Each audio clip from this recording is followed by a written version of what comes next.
आज आम्ही नदीला खूप मजा केली आणि ते पाहण्यासाठी तुम्हाला माझा ब्लॉग शेवटपर्यंत पाहावा लागेल। नमस्कार, मी राधिका आणि माझ्या दिवसाची सुरुवात झाली आप्पांच्या देवपूजेपासून। मग मी घेतला मस्त असा फ्राईड राईस बनवण्यासाठी। त्यासाठी मी 80% तांदूळ शिजवून घेतला आणि सगळ्या भाज्या वगैरे चिरून घेतल्या। मग भाज्यांमध्ये सगळा मसाला मिक्स करून घेतला आणि मग त्यामध्ये राईस ॲड केला आणि मस्त असा फ्राईड राईस बनवून रेडी होता आणि खायला पण खूप टेस्टी झाला होता। ध्रुवचं पण जेवण झालं। मग संध्याकाळच्या टायमिंगला आम्ही निघालो नदीला जाण्यासाठी आणि आमच्या घरापासूनच खूप जवळ नदी आहे। ह्या पोरांचं बघा चाललेलं होतं गप्पा गोष्टी करायचा आणि इकडं सगळे असले की खूप मजा येते। रमत गमत आम्ही नदीजवळ पोहोचलो। ही आहे भीमा नदी आणि इकडच्या लोकांची हीच तर जीवनदायिनी म्हटली जाते। ध्रुवला त्याची आजी भेटली आणि इकडं बघा शेळ्या निवांत चरत होत्या। पोरांचं पाण्यामध्ये दगड टाकण्याचं काम चाललेलं होतं तोपर्यंत दीदी पण आली।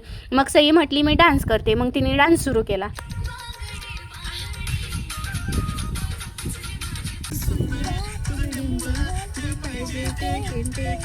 मग सईचा छान डान्स झाला। ह्या पोरांचं शंखशिंपले गोळा करायचं चाललेलं होतं आणि पक्ष्यांजवळ गेलं की हे सगळे नदीतील पक्षी उडून जात होते आणि पाण्यावरती टप्पे मारायचं हे तर आम्ही लहानपणापासून करत आलेलो, पण ह्या पोरांना काही जमलं नाही। मग निवांत बसून घेतलं। घरी आलो तर मम्मीने छान स्वयंपाक केलेला। जर तुम्हाला माझे असे ब्लॉग पाहिजे असतील तर प्लीज सबस्क्राईब करा। बाय।